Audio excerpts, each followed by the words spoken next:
Hello दोस्तों, कहानियों का नया दौर में आपका फिर से एक बार स्वागत है। मैं अब दोबारा से स्टोरी टेलिंग स्टार्ट करने जा रही हूँ। आशा करती हूँ आपको मेरी आवाज़ और मेरी कहानियाँ पसंद आएंगी। अगर आपको मेरी कहानियाँ पसंद आती हैं तो मेरे चैनल को सब्सक्राइब, लाइक और शेयर ज़रूर करें। चलिए सुनते हैं आज की कहानी। आज की कहानी का नाम है बॉडीगार्ड। यह कहानी एक ऐसे इंसान की है जिसने अपनी ज़िंदगी इंसानियत के और स्त्री रक्षा के ऊपर न्यौछावर कर दी। कहते हैं सदियों से इस धरती पर भगवान ने अवतार लिया है, जिन्हें आज के दौर में फरिश्ता कहा जाता है। इस धरती पर फरिश्ते का जन्म एक नेक काम करने के लिए होता है। कुछ ऐसी ही कहानी है अर्जुन की। कहानी इंसानियत की है, कहानी मानवता की है और कहानी स्त्री रक्षा की। तो चलिए शुरू करते हैं अर्जुन के संघर्ष की कहानी। कहानी शुरू होती है मुंबई शहर से। 1 करोड़ लोगों से बसा यह शहर, जिसे सपनों का शहर भी कहा जाता है। लोग यहाँ अपने कुछ सपने लेकर आते हैं जिन्हें वो पूरा करना चाहते हैं, और सपने उन्हीं के पूरे होते हैं जो मुंबई शहर में रहकर अपना काम पूरी शिद्दत और ईमानदारी से करते हैं और कभी हार नहीं मानते। अर्जुन, जो इसी मुंबई शहर में पैदा हुआ, उसका यह सपना था कि वो बड़ा होकर बॉलीवुड स्टार बनेगा। लेकिन एक घटना ने उसका सपना बदल कर रख दिया। एक बड़े से घर में एक आदमी अपने बच्चे को पढ़ा रहा है। सूर्या, पापा, मैं 10वीं कक्षा में हूँ, मुझे सब आता है। अब तो आप मुझे पढ़ाई खुद करने दीजिए। रोहित, सूर्य के पिताजी, बेटा एक बात बताऊं, जब मैं तुम्हारी ही उम्र का था ना, तो मैं तेरे दादाजी के साथ देर तक पढ़ाई करता था। मैं भी तेरी तरह 10वीं कक्षा में पढ़ता था। तुम्हारे दादाजी बहुत अच्छे से पढ़ाते थे, इसीलिए तो पास भी हो गया मैं।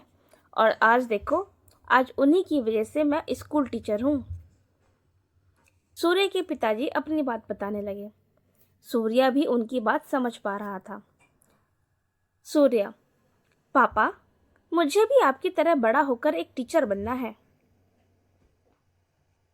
रोहित, बनोगे बेटा, तुम जरूर टीचर बनोगे। पहले अच्छे से पढ़ाई करो, ठीक है। रोहित जी मुस्कुराते हुए सूर्य को गले लगाते हैं। सूर्य अपनी किताब समेटकर घर के अंदर चला जाता है। मुंबई के एक फ्लैट के अंदर से एक औरत रोते हुए बाहर आती है। उसका नाम मनीषा था। मनीषा के साथ उसकी 5 साल की बच्ची। मनीषा के बाल बिखरे हुए थे। उसने अपनी बच्ची को गोद में उठाया और वहां से पास के एक टेलीफोन बूथ में चली गई और टेलीफोन पर एक नंबर टाइप किया।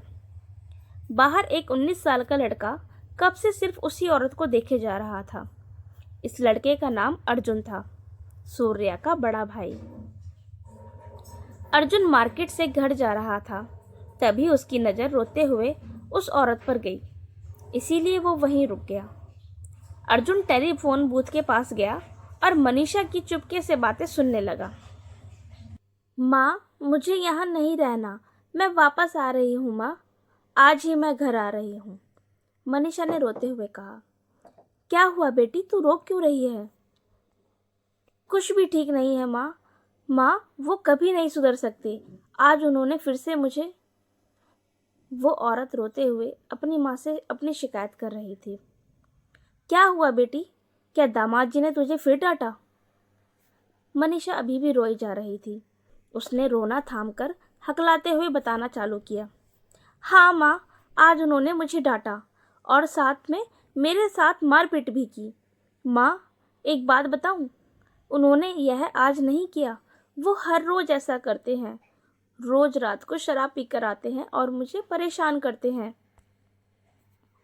उस दुखी औरत की ऐसी बातें सुनकर अर्जुन की रूह हिल गई, क्योंकि आज तक उसने अपनी जिंदगी में ऐसी हिंसाजनक बातें नहीं सुनी थी, और ऊपर से वो उम्र में बहुत छोटा था। अर्जुन मनीषा की बात आगे सुनने लगा। क्या दामाद जी ने तुम्हारे साथ ऐसा बर्ताव किया? हाँ माँ, हाँ, वो ऐसा ही करते हैं। दहेज के नाम पर मुझे टॉर्चर करते हैं और कभी कभार तो मेरे हाथ तक जला देते हैं माँ। माँ, आपने मुझे कहा था कि चाहे पति कैसा भी हो, लेकिन अपनी तरफ से रिश्ता निभाने की पूरी कोशिश करना। लेकिन अगर पति ही रिश्ता अच्छे से नहीं निभा रहा तो उसमें क्या किया जाएगा माँ? मनीषा ने अपनी दुख भरी दास्तां सुना दी। अर्जुन ने उस औरत की पूरी बात सुन ली थी। वो अब पीछे मुड़ा और वहां से अपने घर चला गया। अर्जुन घर पहुंचा। वो अपने कमरे में आया और बेड पर सो गया। उसको बार बार उस दुखियारी औरत का चेहरा दिख रहा था।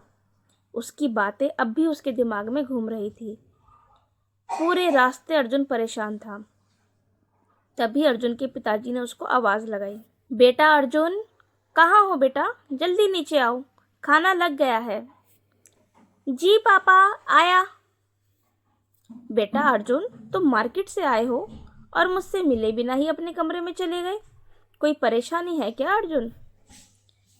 नहीं पापा, ऐसी कोई बात नहीं है। अच्छा ठीक है, जाओ हाथ धोकर आओ, मैं खाना लगाता हूँ। अर्जुन बेसिन से हाथ धोकर वापस आता है और डाइनिंग टेबल पर खाना खाने के लिए चेयर पर बैठ जाता है। रोहित जी खाना परोसते हैं और खुद भी खाना खाने के लिए बैठ जाते हैं। रोहित ने अर्जुन से उसकी पढ़ाई के बारे में पूछा। बेटा, तुम्हारा स्कूल शुरू हो गया? हाँ पापा, शुरू हो गया। तो कैसी चल रही है तुम्हारी पढ़ाई? पढ़ाई तो ठीक चल रही है पापा। क्या हुआ अर्जुन, आज तुम्हारा मुंह क्यों उतरा हुआ है? मैं समझा नहीं पापा। मेरा मतलब, तुम तो जो भी बोलना हो वो तपाक से बोल देते हो और एक सवाल के 3 जवाब देते हो, पर आज तुम तो मेरे हर सवाल का एक ही जवाब दे रहे हो। कुछ नहीं पापा, मैं ठीक हूँ, बस थोड़ी सी तबीयत खराब लग रही है। अर्जुन ने अपने माथे पर हाथ फेरते हुए कहा। तो डॉक्टर के पास जाओ बेटा और मेडिसिन लेकर आराम करो। जी पापा। अर्जुन खाना खत्म करके अपने कमरे में जाता है। अर्जुन का कमरा बहुत बड़ा था। वहां पर बड़ा सा बेड के ऊपर दीवार पर एक बॉलीवुड स्टार शाहरुख खान का बड़ा सा पोस्टर लगा हुआ था। यह अर्जुन ने ही लगाया था। अर्जुन उस पोस्टर को देख रहा था। तभी वहां पर अर्जुन का छोटा भाई सत्या आता है। भैया, आप आ गए? सत्या ने अंदर आते हुए कहा। हाँ छोटे, इतनी देर कहाँ लगा दिया आपने? मैंने आपको कॉल भी किया था लेकिन आपने उठाया ही नहीं। तूने कब कॉल किया मुझे? भैया, अपना फ़ोन कॉल चेक करो, पता चल जाएगा। अर्जुन ने अपना फ़ोन निकाला जिसमें सत्या की 5 मिस्ड कॉल थी। अर्जुन ने देखा कि उसका फ़ोन साइलेंट मोड पर था। अर्जुन ने आगे कहा, अरे हाँ, वो मैं मार्केट में था और काफ़ी लोगों की भीड़ भी थी, इसीलिए मुझे रिंगटोन सुनाई ही नहीं दी। अर्जुन ने बात बदल कर कहा, जबकि उसी ने ही फ़ोन साइलेंट पर रखा था ताकि वो उस औरत की बात सुन सके और उसे कोई डिस्टर्ब ना कर सके। ओह अच्छा अच्छा। छोटे, तूने खाना खा लिया? अरे खाना अभी कहाँ भैया, अभी तो मैं स्टडी करके फ्री हुआ हूँ। अच्छा, तो जाओ खाना खा लो, मैं तब तक थोड़ा आराम कर लेता हूँ। सत्या कमरे में चला जाता है। अर्जुन बेड पर लेट गया, अपना फ़ोन निकाला और रील्स देखने लगा। वो रील्स को स्क्रॉल कर रहा था, तभी उसे एक रील्स दिख गई जिसमें लिखा था, रिश्ता बनाने से रिश्ता नहीं होता, रिश्ता निभाने से रिश्ता होता है। अर्जुन ने उस रील को लाइक किया और कमेंट बॉक्स में राइट लिख दिया। अर्जुन को फिर से उस औरत मनीषा की याद आ गई। वो भी रिश्ता अच्छे से निभाने की पूरी कोशिश कर रही थी, लेकिन उसका पति उस पर अत्याचार करता था, उसे गाली गलौज और ना जाने क्या क्या कहता था। आज उस औरत की हिंसात्मक बातों ने 19 साल के अर्जुन के दिमाग को पूरी तरह से हिला दिया था। अर्जुन ने सोचा, क्यों उस औरत के पति ने उस पर अत्याचार किया? अर्जुन अपने मन में बोला, मैंने तो स्कूल में पढ़ा था कि हम भारतीय लोग हैं, हम सब भाई बहन हैं, हमें सभी औरत जात का सम्मान करना चाहिए, उनका आदर करना चाहिए। लेकिन आज जो मैंने देखा, यह तो उससे भी उल्टा है।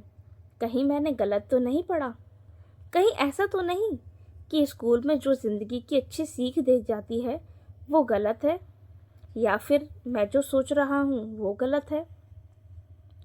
अर्जुन खुद से ही यह सवाल पूछे जा रहा था। जिस देश में औरतों का आदर किया जाता है, उसी देश में औरत जात पर अत्याचार भी किया जाता है। लेकिन क्यों? ऐसा क्यों होता है? इन्हीं सब बातों ने अर्जुन को घेर लिया था।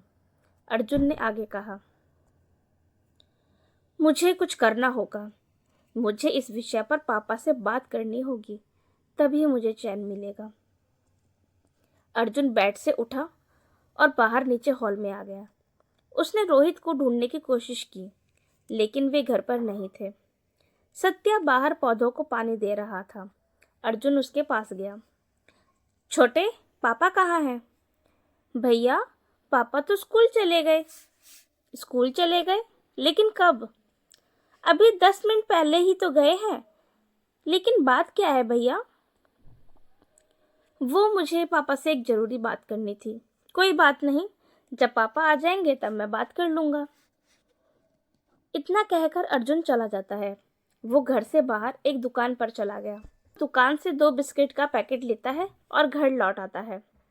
अर्जुन सत्या को आवाज लगाकर बुलाता है। सत्या अर्जुन से बिस्किट का एक पैकेट लेकर बाहर प्लेग्राउंड में चला जाता है। दोपहर के 12 बजे थे और इस वक्त आसमान में बादल छाने लगे थे। ऐसा लग रहा था कि बारिश होगी। सत्या टीवी पर अपनी फेवरेट मूवी देख रहा था।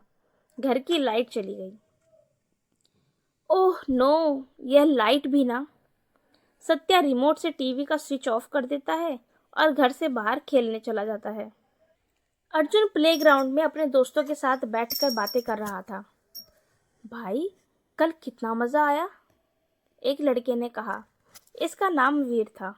हाँ यार, बहुत मजा आया। क्या मूवी थी यार, जबरदस्त एक्शन रोमांस, विजय नाम के लड़के ने वीर को बताया। अरे यार, यह रोमांस प्यार व्यार मुझे बिल्कुल पसंद नहीं है। मुझे तो सिर्फ एक्शन सीन पसंद है। अर्जुन किसी सोच में गुम था। वीर का ध्यान अर्जुन पर गया। अर्जुन भाई, तुम किस सोच में डूबे हो? वीर ने अर्जुन के कंधे पर हाथ रखते हुए पूछा। मैं ये सोच रहा था कि क्या कभी ऐसा हो सकता है कि स्कूल में जो हम सभी को अच्छी शिक्षा दी जाती है, क्या वो सही है? अर्जुन ने अपने होठों पर उंगली रखते हुए कहा। क्या मतलब? मैं समझा नहीं यार। क्या तू यह मानता है कि दुनिया में इंसानियत है? हाँ, इंसानियत है। तो मुझे एक बात बता वीर, क्या सच में इस दुनिया में इंसानियत आज भी जिंदा है? अर्जुन ने सवाल किया। अर्जुन का सवाल सुनकर वीर को समझ ही नहीं आ रहा था कि इस सवाल का क्या जवाब दे। क्या हुआ, इसका जवाब मालूम नहीं? अर्जुन ने पूछा। मुझे नहीं पता इसका करेक्ट आंसर, वीर ने नामे सिर हिलाते हुए कहा। जब तुझे यह नहीं पता कि इंसानियत आज भी है या नहीं, फिर तूने क्यों कहा कि इंसानियत है? अर्जुन अब इस सवाल में उलझ चुका था। उसे यह जानना था कि इंसानियत है या नहीं, और अगर है तो कहाँ है। इंसानियत, इंसानियत का मतलब अर्जुन जानता था, लेकिन आज एक औरत पर की गई हिंसा ने अर्जुन को इंसानियत पर शक करने पर मजबूर कर दिया। अब अर्जुन कैसे जान पाएगा इंसानियत का असल अर्थ? जानने के लिए सुनते रहिए बॉडीगार्ड, कहानी अर्जुन की। आपको इस कहानी का पहला एपिसोड